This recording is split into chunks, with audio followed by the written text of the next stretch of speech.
Cliff Meidl is my guest. He's survived a terrible workplace accident in his extreme youth. He then went on to become a two-time U.S. Olympic athlete. He's a motivational speaker and a spokesperson for workplace safety. Okay, you're a mad keen kayaker. Twice you went. Twice. Atlanta? In Atlanta and Sydney. Sydney, yeah.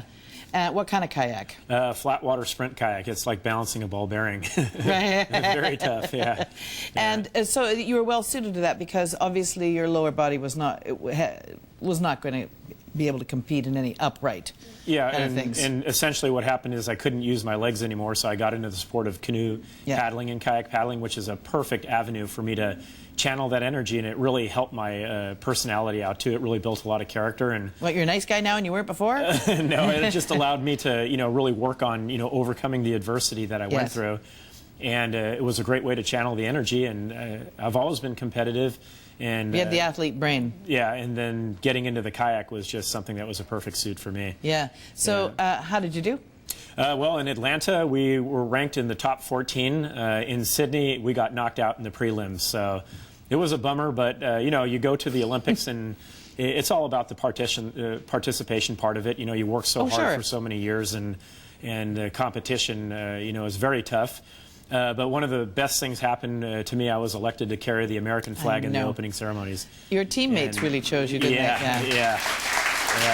And I mean, I don't. Is it hard for you to walk long distances? Yeah, it is, but I walk fast. So it's over more quickly? Yeah, exactly. That's my theory.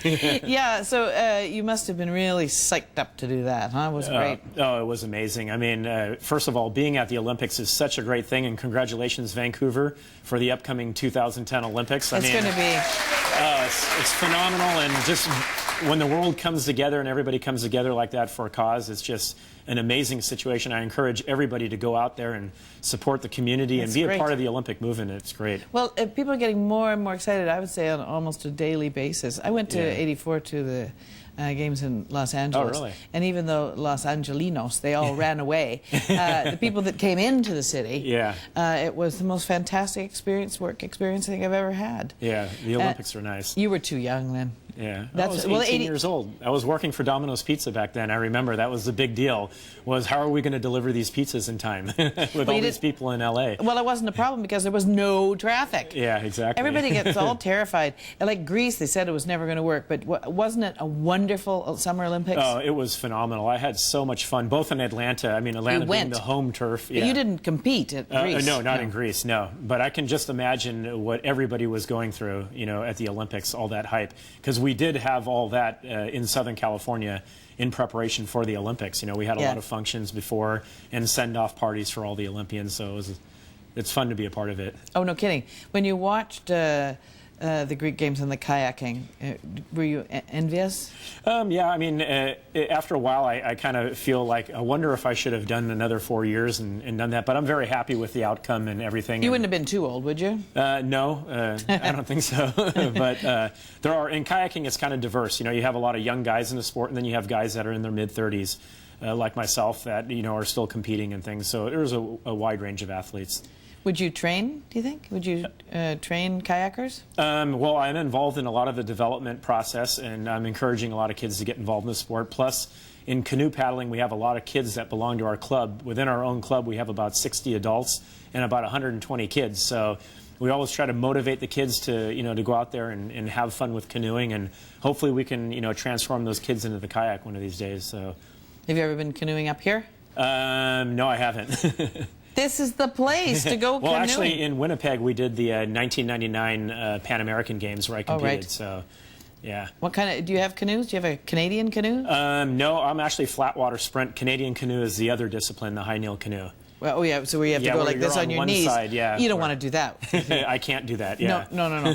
So will they still be working on your legs, or is it pretty well finished? Well, the theory behind the whole thing, I go to my doctor frequently, and I always talk to them, and they say basically the theory is get as many miles out of those wheels as you can, because with my muscle grafts, anytime there's the risk of infection, you don't want to risk that.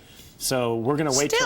Still? So we're going to wait till the technology gets a little bit better, and hopefully New knees maybe for old? Yeah, maybe I might be able to do a marathon one of these days. Do you really have that in the back of your mind? Or you're still not, you've not settled on the notion that you won't run a marathon? Yeah, I mean, running was my dream as a kid. I used to run so much, and I was heartbroken in that I could never run again. And I think that was one of the motivating factors for me to be the best person that I can be and kind of excel. And that really was the driving force behind, you know, that determination and willpower and wanting to succeed in something. Yeah. Did you lose or make friends when you had your accident and then? Well, that's a great question. That's kind of funny because a lot of times some of the friends that I hung out with wouldn't be at the hospital. Then some of the kids that I went to grade school with all the way to high school, they would show up and they would be supportive. And the people that you, yeah, it's really a weird thing. But I was very lucky by having such a great family. My parents and my mother was there day in and day out. And they provided a lot of inspiration, and my brother and also Dr. Lasavoy. Lucky for you. Yeah, anyway, I was very lucky. Pleasure to meet you. Yeah, likewise. It was great meeting you. Yeah, really fun. Many thanks to Cliff Meidl. For more information, you can go to Meidl-Inspire. Meidl-Inspire.com. Meidl-Inspire. Oh, there's an I in there. I missed the Lex I. Meidl-Inspire.com. You can find out what he does and maybe you even want to book him.